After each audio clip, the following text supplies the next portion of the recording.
शुक्लां ब्रह्मविचारसार परमामाद्यां जगद्व्यापिनीं वीणापुस्तकधारिणीम् अभयदां जाड्यान्धकारापहां हस्ते स्फाटिकमालिकां विदधतीं पद्मासने संस्थितां वन्दे तां परमेश्वरीं भगवतीं बुद्धिप्रदां शारदां। संस्कृत शौर्यम। इस समूह से संबद्ध सभी विद्वद्गण, सभी शास्त्र प्रेमीगण, सभी शास्त्र जिज्ञासुगण और संस्कृत शौर्यम के संस्थापक एवं प्रबंधकगण, आप सबको प्रणाम करते हुए सभी को साधुवाद करते हुए आज के ज्ञान सत्र को प्रारंभ कर रहे हैं। कृत्य प्रकरण चल रहा है। कल कृत्य प्रकरण के ही व्याख्यान में हमने जो है एतिस्तु शास व्री द्रि जुषा क्यप इस सूत्र की व्याख्या प्रारंभ की थी और उसमें इत्य और स्तुत्य इन दो प्रयोगों को सिद्ध किया था कि इणगतौ धातु से और स्तुय स्तुतौ धातु से जब हम क्यप प्रत्यय करेंगे और कृप में ककार की लशक्वत से पाके हलंतम से स्यंगा करने पर ई य स्तु य इस अवस्था में ह्रस्व से पित कृत तुक से तुक का आगम होगा और चूंकि कित है तो धातु को तुक का आगम हो रहा है, उसके अंत में तुक होगा। तुक में उकार ककार की संज्ञा होने से इत या स्तु तो या वर्ण सम्मेलन स्तुत्य इत्य और स्तुत्य। और जब हम स्वादिकार करेंगे, स्वादिकार का मतलब कृतद्धि सूत्र से प्रातिपदिक संज्ञा सुविभक्ति ऋतु विसर्ग इत्य स्तुत्य प्रयोग बनते हैं। आज इसके आगे के प्रयोगों का साधुत्व का चिंतन हम करेंगे। शास अनुशिष्टौ धातु है, इससे भी क्यप होगा। एतिस्तु शास व्रीद्रि जुषा क्यप सूत्र के द्वारा। उसका यहाँ पर यद्यपि हम लोग जो प्रत्यय का विधान करते हैं तो यहाँ इणगतौ धातु से स्तु स्तुतौ धातु से या किसी का से अभी हम लोग सबका होगा करते हैं। तो यहाँ पर भी जो है एतुम योग्य इत्य स्तोतुम योग्य स्तुत्य शासितुम योग्य यशास्तुम योग्य शिष्य वर्तुम योग्य वृत्त्य आदर्तुम योग्य आदृत्य और जोष्टुम योग्य जुष्य इत्यादि विग्रह हम लोग करते हैं एक प्रदर्शनार्थ। दोस्ता योग्य आदि अर्थ इस रूप में कहीं विवक्षित यहाँ नहीं है। यह चेतु योग्यम चेयम धातु योग तो, परंतु वहां पर एक तादृश क्रिया विधान की सार्थकता हेतु हम उन शब्दों को लाते हैं। यदि पक्तुम योग्या पचेलिमा ऐसा हम कहते हैं। चैतुम योग्य चयनीय धर्म ऐसा कहते हैं। तो उससे यह नहीं है कि वहां पर योग्य अर्थ अर्थात उस अर्थ में उस क्रिया विशेष का कर्म विशेष का ज्ञान हम करते हैं उस रूप में। आप देखिए कहीं भी ऐसा नहीं है कि योग्यार्थे यत प्रत्याभूति तब्यत प्रत्याभूति, ऐसा कहीं नहीं है। तो योग्य अर्थ एक अर्थतः प्राप्य है, शब्दतः प्राप्य अर्थ वो नहीं है वहां पर। तो इसलिए यहाँ इन शब्दों की सिद्धि होती है जब यहाँ शास अनुशिष्ट धातु से हम तिस्तु शास व्रीद्रि जिषा क्यप सूत्र से हम शास धातु से क्यप प्रत्यय करते हैं। क्यप में या बचता है तो शास या ये स्वरूप बनता है। सूत्र वहां पर उपस्थित होता है शास इदंग हलो, अर्थात शास धातु के उपधा को इत होता है।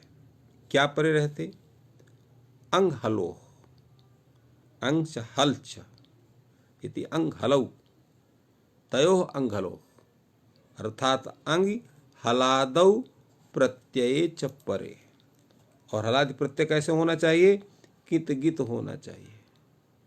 इसलिए कित गित हलादि प्रत्यय के परे रहते यहाँ जो है तो इत होता है। किसको इत होता है? शास उपधाया, शास के उपधा को होता है। तो शास धातु का उपधाभूत जो आकार उसको इत हो जाएगा, तो शेष य बनेगा। शेष या में जो शेष का जो सा है उसको यहाँ पर शत्व होगा, और शत्व होने पर शेष य बनेगा और स्वादिकार होने पर शिष्य रूप बनता है। इसी प्रकार व्रीय वर्ण्य धातु से, यहाँ पर आप वृद्धा से एतिस्तुषास वृद्रिजुषा क्यप सूत्र से क्यप प्रत्यय करेंगे। क्यप में ककार और पकार की संज्ञा लोप होकर व्रीया रूप बनेगा। यहाँ पर भी हस्य से पित के तुक सूत्र से तुक का आगम करेंगे, व्री तुक या बनेगा। उकार ककार की संज्ञा होने वृत्त या, स्वादिकार करने पर वृत्त्य ऐसा बनता है। यहाँ पर भी यद्यपि गुण नहीं हो सकता, क्यों क्यप प्रत्यय जहाँ है कित होने कर गुण का निषेध होता है। इसी तरह से आदृत्य आंग पूर्वक द्रि धातु है, तो द्रि धातु से क्यप प्रत्यय करें आद्रिय, क्यप होकर के ओ नारायण रस्व तुक होकर के आदृत्य, स्वादिकार होने पर आदृत्य रूप बनता है।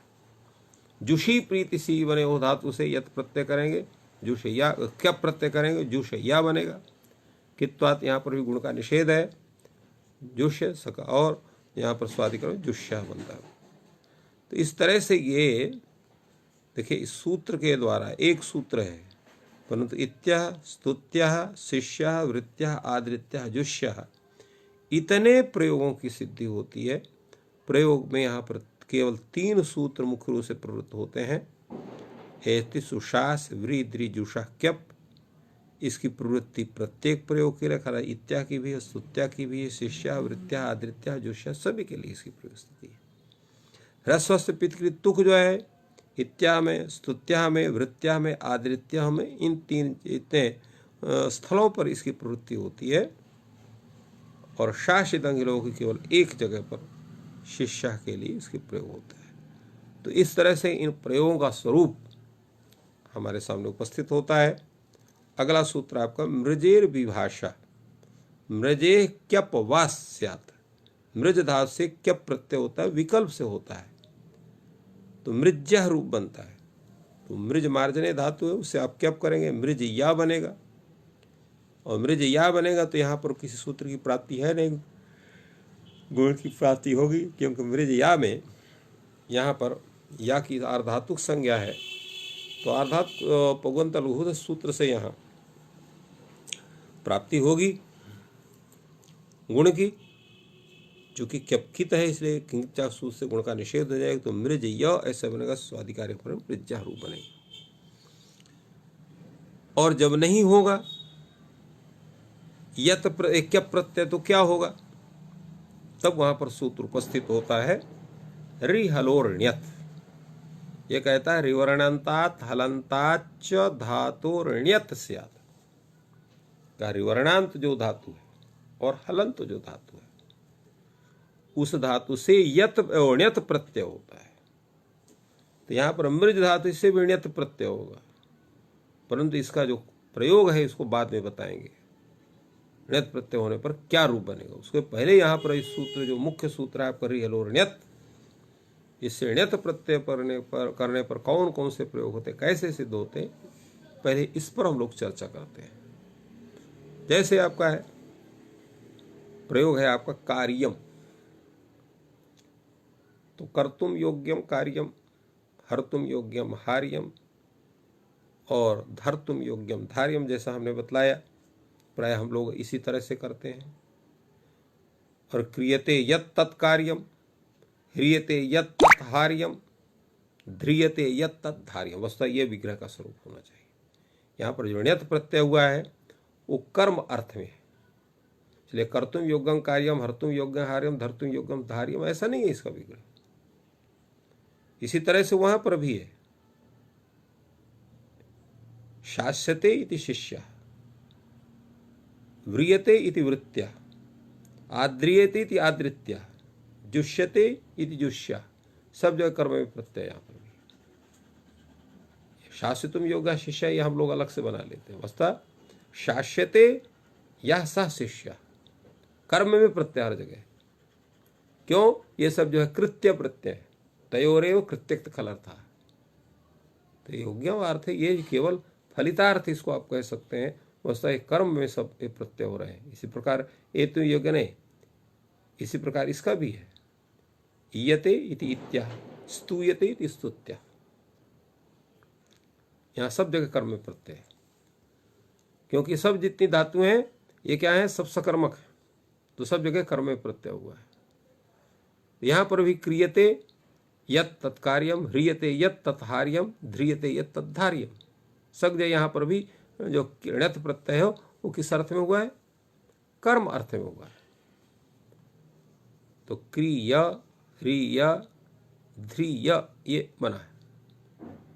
और ये रिहलो ण्यत्, सब धातु जितनी है ऋकारांत है, सब यहाँ ण्यत् प्रत्यय हुआ है। या शेष रहेगा णकार की संज्ञा, तकार की संज्ञा, क्रिया, ह्रिया, ध्रिया। अब यहाँ वृद्धि कर दीजिए अचोणित सूत्र से, तो री को वृद्धि क्या होगा? आर, क्योंकि आ होगा वृद्धि, वर्ण से रपर होगा, तो कार्य, हार्य, धार्य। अब यहाँ पर कृतज्ञ समासा सूत्र से प्रातिपदिक संज्ञा स्वाधिकार करेंगे। कार्यम, हार्यम, धार्यम, ये रूप बनेगा। अगला सूत्र है आपका चजोह कुह घृण्यतोह। चकार और जकार को कुत्त होता है। कहाँ होता है? घित्यण्यतोह, घकार इत संज्ञक प्रत्यय पर हो और ण्यत प्रत्यय पर हो। अब ये प्रश्न होता है कि ये घित और ण्यत क्यों कहा? तो ण्यत तो पूरे प्रत्यय कर दिया और घित को विशेषण से उपस्थित हुआ, क्योंकि विशेषण घित प्रत्यय। घित माने घकारः इत संज्ञकः यस्य सह घित। तो ये घित कौन कौन होंगे? तो घित होगा जैसे घय प्रत्यय है या घ प्रत्यय है, तो घ प्रत्यय घय प्रत्यय, पुंस संज्ञायाम घ प्रायण में से घ प्रत्यय हो रहा है। और घय प्रत्यय जैसे हलस्य इत्यादि सूत्र है, तो ये घय प्रत्यय करते हैं, तो घित उनका ग्रहण करने के लिए। अगला सूत्र आपको मृजेर वृद्धि। मृजेर को वृद्धि सार्वधातुक अर्धातुकयोः। मृजेर वृद्धि में इसका अध्ययन आप लोगों ने सिद्धांत कौमुदी में इको गुण वृद्धि सूत्र के प्रकरण में किया होगा, क्योंकि यहाँ पर गुणवृद्धि शब्दाभ्याम यत्र गुण वृद्धि विधीयेते तत्र इका इति षष्ठ्यंतम पदम उपतिष्ठते। यहाँ पर मृज को उद्देश्य करके वृद्धि का विधान हो रहा है, वृद्धि शब्द से वृद्धि का विधान हो रहा है। तो यहाँ पर क्या हुआ? इका, यह षष्ठ्यंत पद उपस्थित होगा। तो इका षष्ठ्यंत पद उपस्थित होगा तो मृज के साथ उसका अन्वय कैसे बनेगा? क्योंकि जैसे आप सार्वधातुक अर्धातुक में करते हैं, वहां पर भी गुण पद का उच्चारण होने के कारण अनुवृत्त्या उच्चारण है, साक्षात उच्चारण नहीं। क्यों? मिदेर गुणा से गुण की अनुवृत्ति आ रही है वहां पर, तो इसलिए हो गया वहां। तो अंगस्य का विशेषण होता है, इसलिए तो वहां पर यह विधि तदंत विधिवत इगंतांगस्य गुण से सार्वधातुक अर्धातुक अर्थ आप करते हो। तो इगंतांगस्य गुण से, तो इक इगंतांगस्य में इक अंतः यस्य इति इगंतः, तो वहां इक का अन्वय जो होता है अंग के साथ में तो वो अन्वय अंत होने से इगंत अंग विशेषण रूप से उसका विशेष विशेषण भाव संबंध हुआ है। यहां जो इक का होगा तो यहां पर इगंतांगस्य मृजेः ये अर्थ हम नहीं कर सकते, असंभवात। कहीं भी आपको मृज इगंत नहीं मिल सकता है। तो क्या करेंगे, वहां अन्य तो करना पड़ेगा क्योंकि उपस्थित है वो शब्द वहां। तो कैसे अन्वय करोगे आप? तो उस पर कहा कि यहां पर जो इक है ये क्या है, ये अवयव है। मृज क्या है, अवयवी है। इसलिए यहां पर मृजेह में जो षष्ठी है, ब्रजेर वृद्धि सूत्र में जो षष्ठी है वो अवयवावयभाव निरूपिता षष्ठी है। तो अवयव अवयवावयवी भाव संबंध निरूपिता षष्ठी मृजेह में है, तो इसलिए वहां पर इक के साथ इसका अविभाव संबंध से होगा।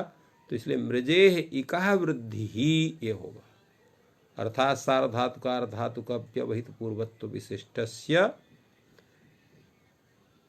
मृज अवयवीभूतस्य इकः वृद्धि स्यात्, यह अर्थ उसका बनेगा। तो यहां मृज जो है उसका अवयवीभूत इक गृहीत होगा। तो इक का अन्वय यहां जो होगा वो अविभाव संबंध से अन्वय हो रहा है। प्रयोग आपका है मार्ग्यः। यहां पर भी लोग जो है मार्जितुम योग्यः मार्ज्यः तो मृज्यते इति मार्ग्यः, इसका भी होगा कर्म में प्रत्यय। यहां पर रिहलो ण्यत से यहाँ ण्यत प्रत्यय होगा हलंत मान करके, मृज ये हलंत है। ण्यत प्रत्यय में या होगा, णकार तकार की संज्ञा लोप होगी तो मृज या बनेगा। अब यहां पर वस्तुतः या की सार्वधातुक संज्ञा होने के कारण यहां पुगंत लघुबध सूत्र से गुण प्राप्त है, किंतु उसको बात करके सूत्र उपस्थित होता है मृजेर वृद्धि। मृज के इक को वृद्धि होता है, सार्वधातु यहाँ अर्धातुक परे है या, मृज का जो इक है री उसको वृद्धि होगा। तो वृद्धि क्या होगा, आवृद्धि होगा, वर्ण से रपर होगा तो आर बनेगा। तो क्या स्वरूप हो गया आपका, मार ज या, ये बनेगा। तब यहां पर सूत्र लग जाएगा आपका चजो कु घृण्यतो। यहां चकार है कि जकार है, यहां जकार है, उसको क्या होगा, कुत्तो होगा। क्या परे है, यहां घित परे है, गृण्यत परे है तो ण्यत परे, तो जा को कुत्त क्या होगा, ग हो जाएगा। तो मार्ग य बन जाएगा। वर्ण सम्मेलन स्वाधिकार करेंगे तो मार्ग्यहा, इस तरह से मार्ग्या शब्द की जो है सिद्धि होती है। यहां पर 3 सूत्र प्रमुख है। पहला रिहल और ण्यत, दूसरा मृजेर वृद्धि, तीसरा चजोह घृण्यतोह। इससे यहां पर यह स्वरूप होगा। अब कोई प्रश्न कर सकता है कि चजोह घृण्यतोह पहले सूत्र लगेगा कि मृजेर वृद्धि सूत्र लगेगा। यह भी एक प्रश्न हो सकता है, पहले प्रवृत्ति किसकी होनी चाहिए। तो अब यहां देखिए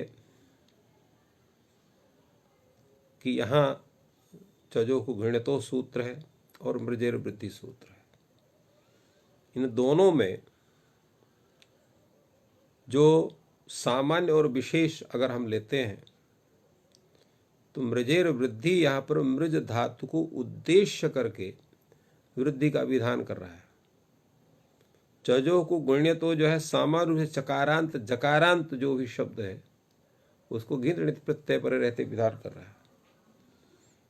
यद्यपि इन दोनों का है, किंतु अंतरंगत्वात् यहाँ प्रवृत्ति होती है मृजेर वृद्धि की, और मृजेर वृद्धि की प्रवृत्ति होने से अंतरंगत्वात् पहले यहाँ पर वृद्धि कार्य होगा, मार्जे य बनेगा, अंतरम चजो को घृण्यतो सूत्र से कुत्त होकर के मार्ग्या रूप बनेगा। अब ये देखिए परत तो बन नहीं सकता है, यद्यपि मृजेर वृद्धि सूत्र पर में है, नहीं पर में नहीं, पर में तो चजो घृण्यतो सूत्र है और दोनों नित्य है। कुत्त करने के बाद ही वृद्धि हो सकती है, वृद्धि करने के बाद भी कुत्त हो सकता है, किंतु अंतरंग यहाँ पर मृजेर वृद्धि सूत्र पड़ता है, इसलिए अंतरंगत्वात् इसकी प्रवृत्ति होगी, अनंतर कुत्त होगा और मार्ग्या शब्द बनता है। इसी रूप में दूसरा प्रयोग है भोज्यम भक्षे। इसका स्वरूप कैसे है, यहां पर भी भुज धातु है, भुज्यते इति भोज्यम। भुज धातु से कर्म अर्थ में यहाँ पर भी ण्यत प्रत्यय करेंगे, रिहल और ण्यत सूत्र से भुज या बनेगा। यहाँ पर भी या की सार्वधातुक आर्धातुक संज्ञा है, आर्धातुक संज्ञा होने से कोई सूत्र चूंकि अन्य की प्राप्ति है नहीं, तो यहाँ पर भी पुगंत लुब्ध सूत्र से यहाँ पर गुण हो जाएगा, भोज या बनेगा।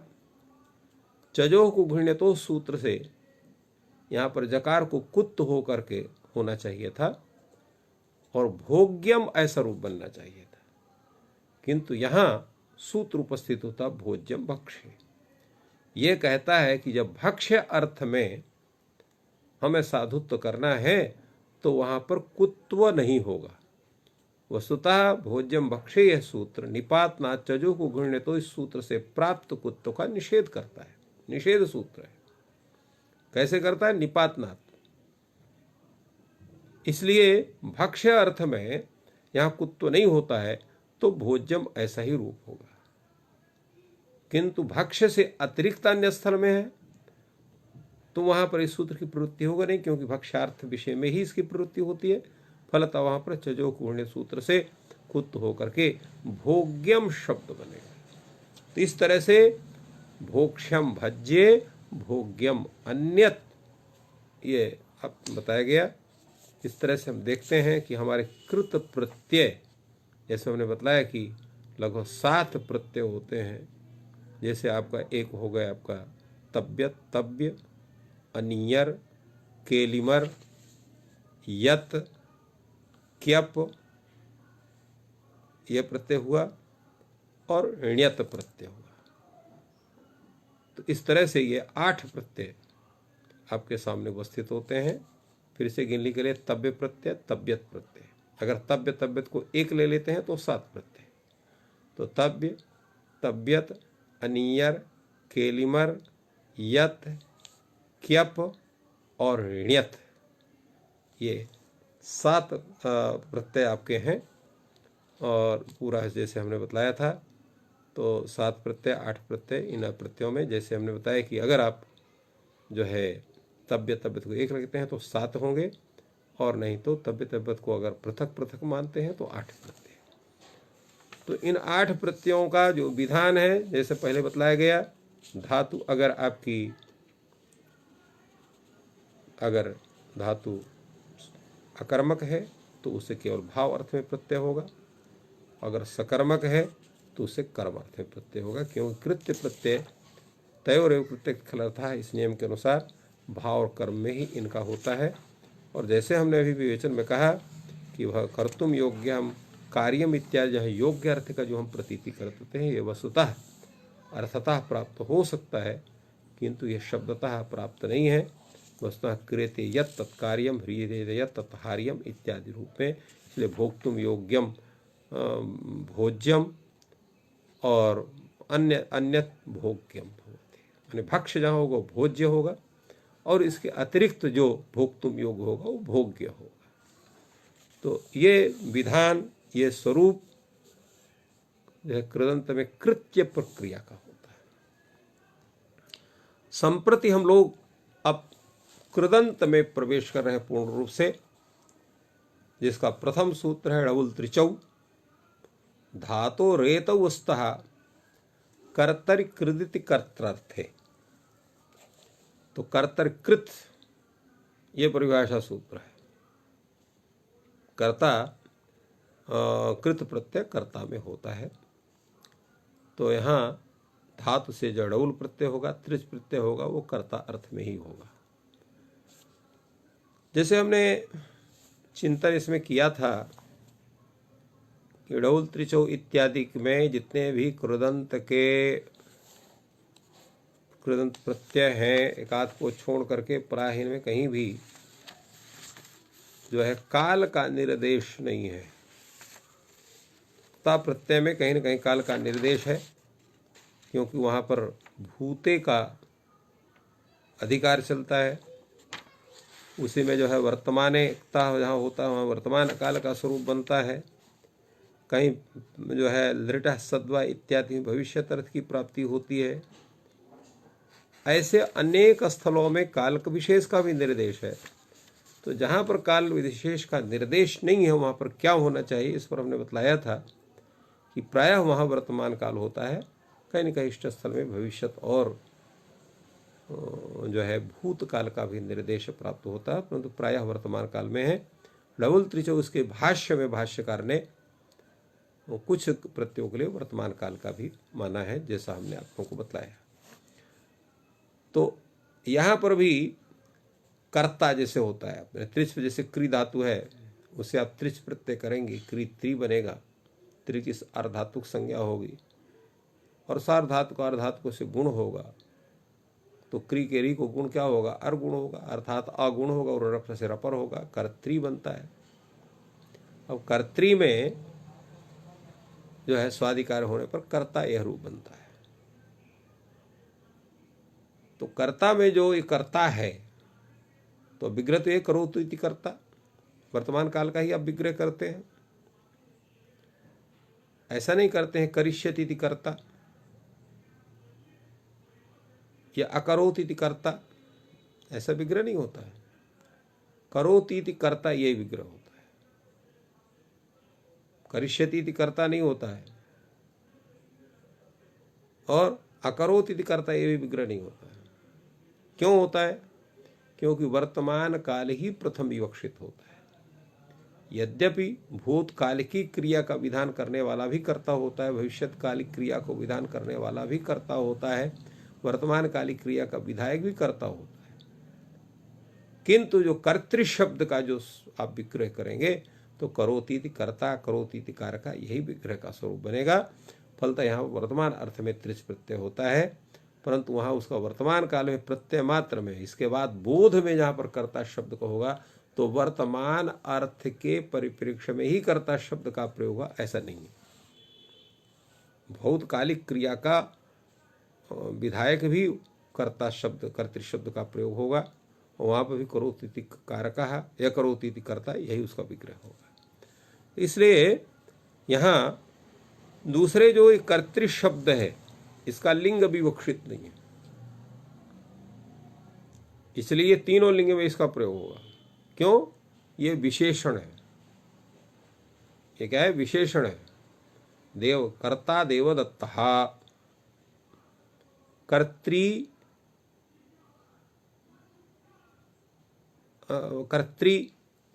गौरी हो गया, जैसे गौरी शब्द का प्रयोग आपने किया, कर्त्री गौरी हो गया।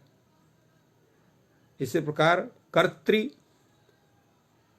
फलम, फलम कर्त्री भवती, तो अर्थात तीनों लिंगों में इसका प्रयोग हो सकता है। तो लिंग अविवक्षित, लिंग यहाँ विवक्षित नहीं है कि करोति इति कर्ता ऐसा ही होगा, करोति इति कर्त्री नहीं होगा, करोति इति कर्त्री नहीं होगा।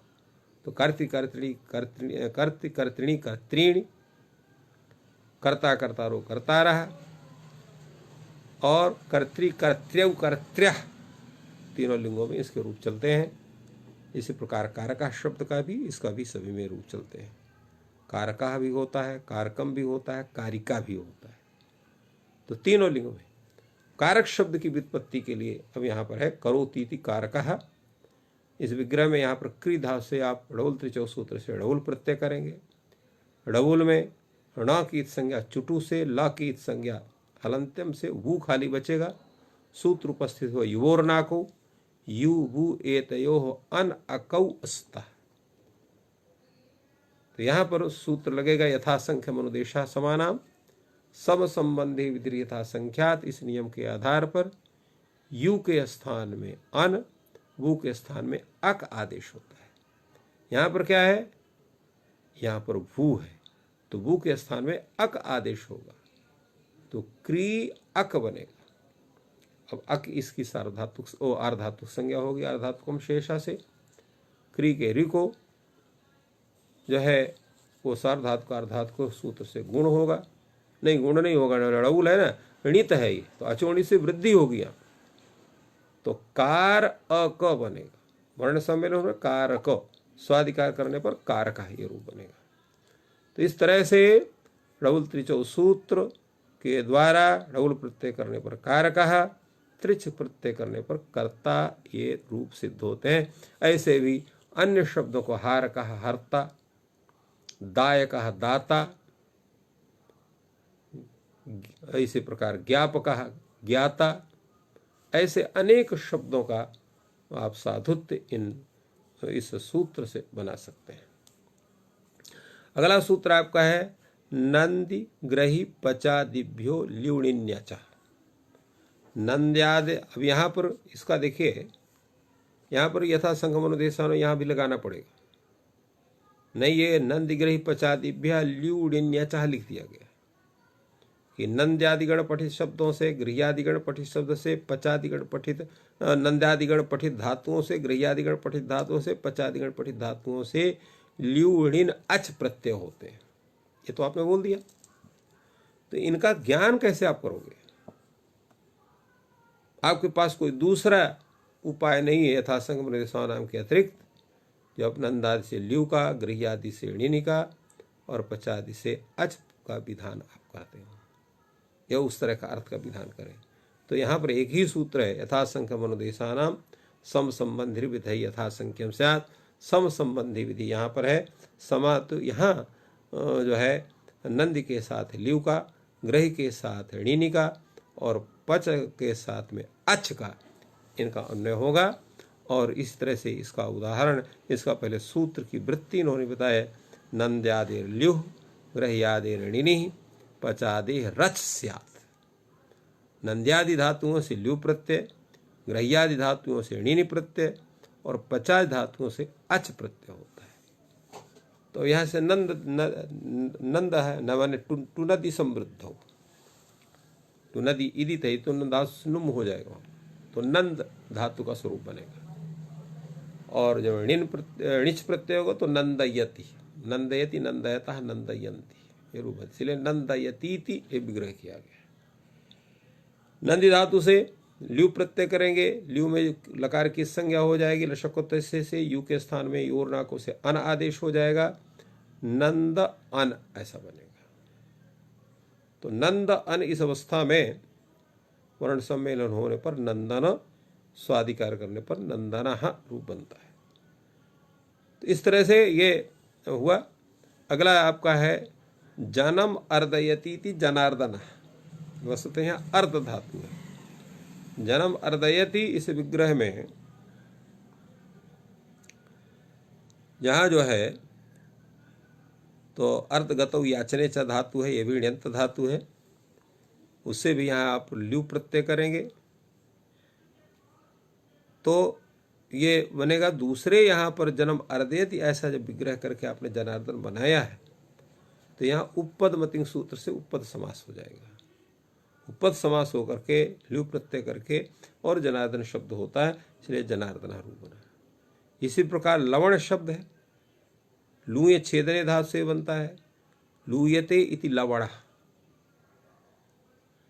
तो यहाँ बल्कि लवण को लुनाति, लुनाति इति लवण बनेगा, लुनाति इति लवण।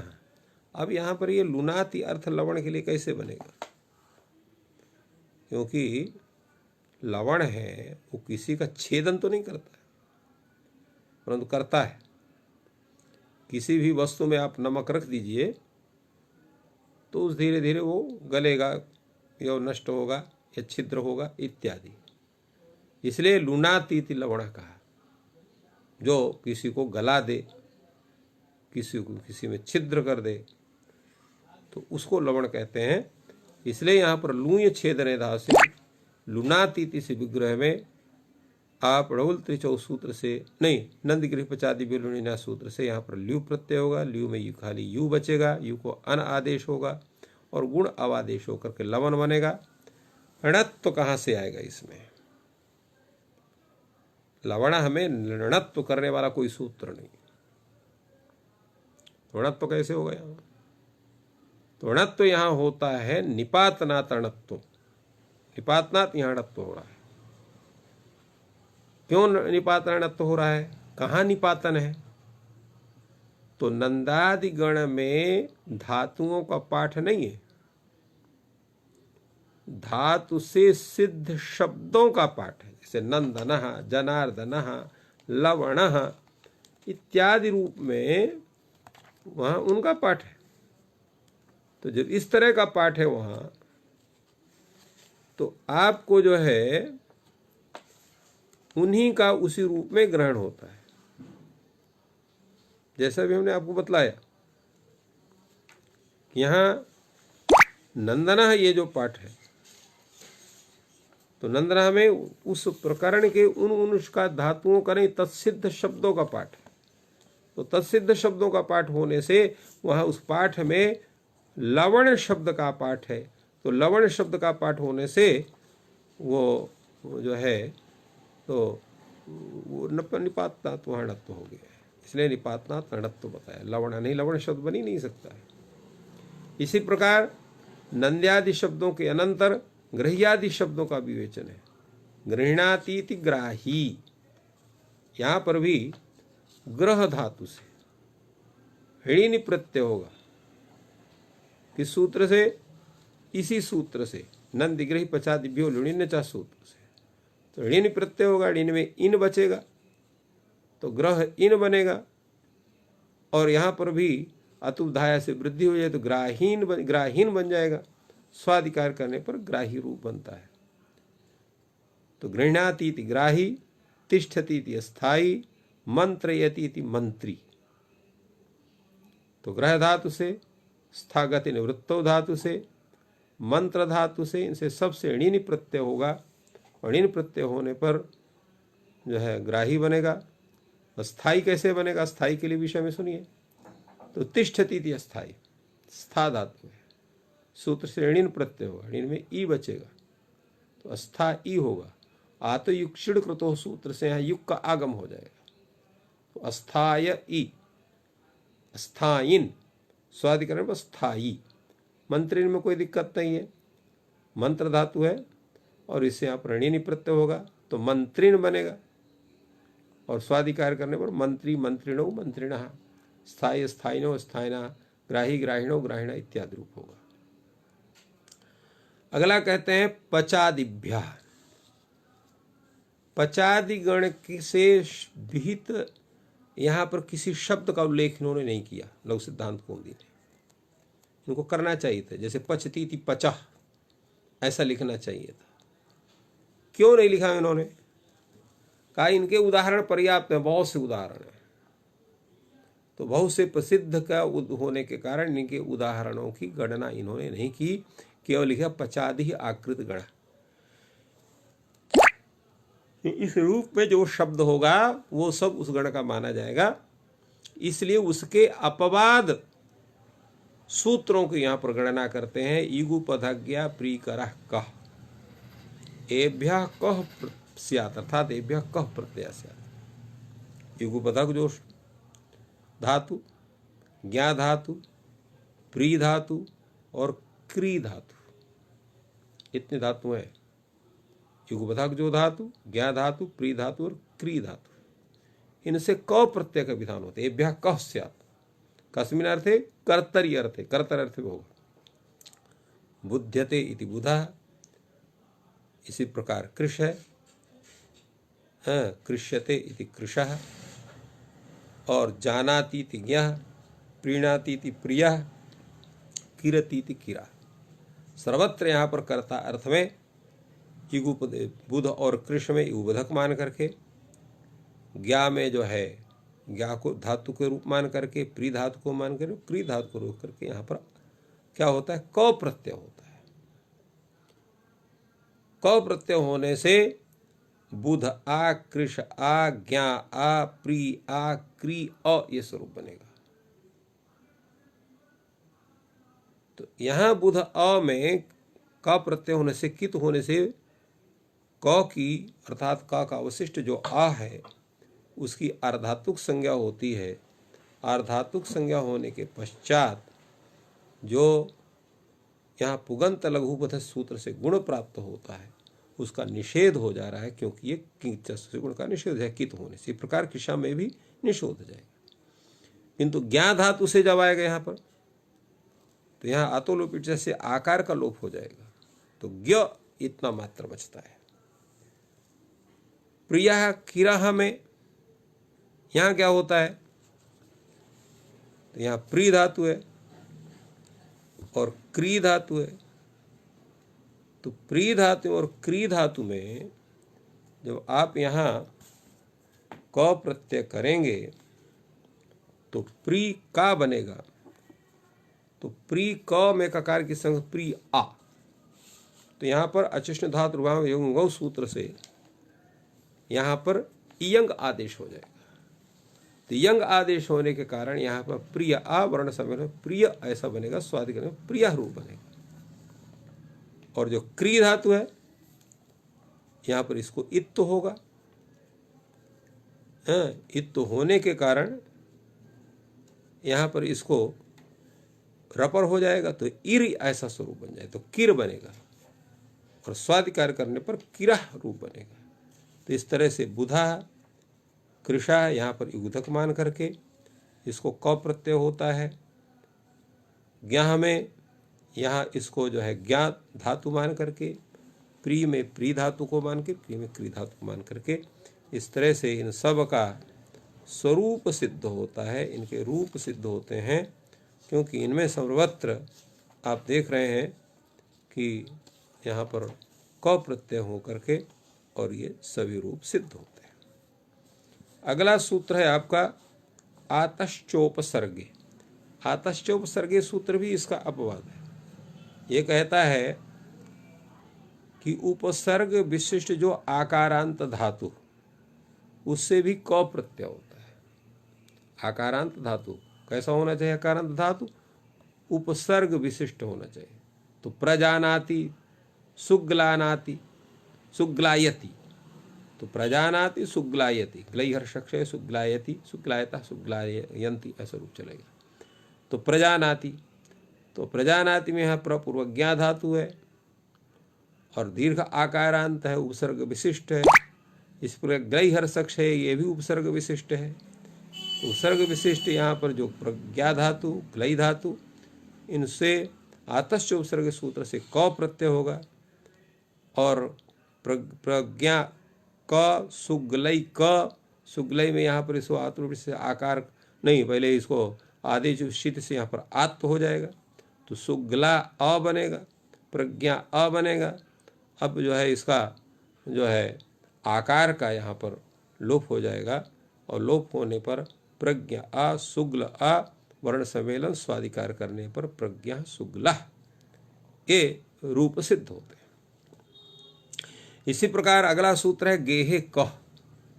गेहे कर्तरि ग्रहे कह स्यात्। गेहे कर्तरि, जब यहाँ गेहे कर्तरि ग्रहे कह स्यात्, गेह अर्थ जब विवक्षित हो तो ग्रह धातु से कर्ता अर्थ में क प्रत्यय होता है। गृह्णाति इति गृहम, जो आपको पकड़े, गृह्णाति। क्यों, कैसे पकड़ता है? दुनिया छोड़ सकते हैं, अपना घर नहीं छोड़ सकते, वो घर आपको पकड़ता है। तो गृह्णाति इति गृहम, इसलिए वो गृह है। गृह्णाति इति गृहम है, या गृह्णाति धान्यादिकम इति गृहम, जो धान्यादि इत्यादि को ग्रहण करता हो। घर में है तो जब तक आपके आवास के साथ साथ अन्य पदार्थ आपके जो उपयोगी हैं वो नहीं होंगे तो आप घर में कहाँ से रहोगे? तो गृह्णाति धान्यादिकम अथवा गृह्णाति जन्म इति गृहम, दोनों अर्थ में होगा। तो यहाँ कर्ता अर्थ, कर्ता में कौन है? गृह है। कर्ता अर्थ में यहाँ पर क प्रत्यय हुआ है। गृह्णाति धान्यादिकम इति गृहम, धान्यादिक वहाँ पर गृह नहीं हो सकते। यद धान्यादिकम गृह्णाति तदेव गृहम भवति। धान्यादि का ग्रहण कौन कर रहा था? कौन संरक्षण कर रहा है? वो जो है मंडप विशेष या आवास विशेष, वो गृह कहा जाता है। अगला सूत्र है आपका है कर्मण्यण। ये कहता है कर्मणि उपदे धातो अण प्रत्यय स्यात्। कर्म उपपद रहने पर धातु से अण प्रत्यय का विधान होता है। कुंभम करोति इति कुंभकार है। यहाँ पर कुंभम करोति में कुंभम यह जो है उपपद है। ये उपपद क्या चीज है? उपपद किसको कहते हैं? अण प्रत्यय होने के पश्चात यहाँ पर कौन कौन सी क्रियाएं होती हैं, इसका ज्ञान करके तब हम इस सूत्र का अर्थ बतलाते हैं। क्योंकि जब तक इनते का पूरा ज्ञान आप नहीं करेंगे तब ये सूत्र का अर्थ तब तक आपको स्पष्ट नहीं होगा। इसलिए उस अर्थ को जानने के लिए उससे संबद्ध जो अन्य विचार हैं उनको हम लोग जानने का पूर्व में उनका प्रयास करते हैं और उसी रूप में यहाँ पर करेंगे। देखिए यहाँ सूत्र में यहाँ जो है दिया हुआ है कर्मणि उपपदे धातोः अण प्रत्ययः स्यात्। तो अब यहाँ जो ये सूत्र है कर्मण्यण, इसमें कर्मणि और अण केवल दो ही पद यहाँ उपस्थित है। अन्य जो यहाँ पर उपपदे लिखा हुआ है, धातोः लिखा हुआ है, इसका स्वरूप कहाँ से उपस्थित होगा, इस पर हम लोग पहले विचार करते हैं। देखिए जैसे हमने कल बताया कि धातुओं का अधिकार है। धातु सूत्र 3 अध्याय के प्रथम पाद का 91 संख्या का है। उसी के बाद ठीक उपपद तत्रोपदम सप्तमी स्थम है। तो सप्तम्यन्ते पदे कर्मणि इत्यादि वाच्यत्वेन स्थितम कुंभाद तद्वाचकम उपपदम उपपद संज्ञम स्यात्। ये उस सूत्र का अर्थ है कि सप्तम्यंत पद कर्मणि इत्यादि के वाच्यत्व रूप में स्थित होने पर तद्वाचक जो कुंभादि हैं उनकी उपपद संज्ञा होती है। तो तत्र माने तत्र शब्द यहाँ पर जो है सप्तम्यंत का है। सप्तम्यंते पदे कर्मणि इत्यादि वाच्यत्वेन स्थितम, सप्तमी स्थम इसको कहा। कौन? कुंभादि। तदवाचकम पदम, जो कुंभादि है उनकी उपपद संज्ञा होती है। जैसे घटाई यहाँ पर कुंभम करोति सूत्र में उपपद संज्ञा आपको करनी है। तो यहाँ पर सप्तम्यंत पद कौन है? कर्मण्यण में कर्मण, यह सप्तम्यंत पद है। तो सप्तम्यंत पदे कर्मण इत्यादि वाच्यत्वेन स्थित यहाँ पर कौन है? कुंभ है। क्यों? कुंभ कर्मक विधान हो रहा है। तो यहाँ जो है जो कुंभा तदवाचक पद कौन होगा? कुंभादि होगा, उसकी उपपद से। जो कुंभ है उपपद, जब उपपद संज्ञा कुंभ की हो गई तो सूत्र आप लगेगा कर्मण्यण। कर्म संज्ञक उपपद कौन है यहाँ पर? कुंभम। तो उस उपपद के रहने पर धातु कौन है? क्री धातु है, उससे अण प्रत्यय का विधान होगा। तो जब अण प्रत्यय होगा तो स्वरूप क्या बनेगा? तो यहां पर पहले चूंकि समास भी करना है, समास करने के लिए अलौकिक विग्रह वाक्य की परिकल्पना होती है। अलौकिक विग्रह वाक्य क्या होगा? तो विग्रह तो आपने लिखा है कुंभम करोति, तो अलौकिक विग्रह वाक्य तो इसको होना चाहिए था कुंभ अम क्रिया अण प्रत्यय जब करेंगे तो नहीं, ऐसा नहीं होगा। क्यों नहीं होगा?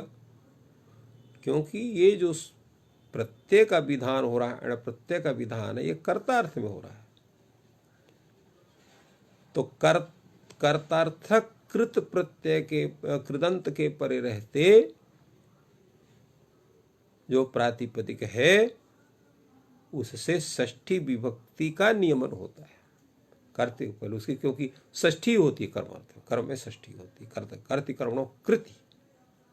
तो कर्ति कर्मणो कृति में यहाँ कृत कुंभ जो है क्रिया, चूंकि क्रिया रहेगा तो सीधे यहाँ पर अंतरंगत्वात् वृद्धि रपर ये हो जाएगा। तो कार क्रिया की जगह कार रहेगा, क्योंकि अण प्रत्यय अणित्वात् यहाँ पर अचूर्ण से वृद्धि हो जाएगी तो कार।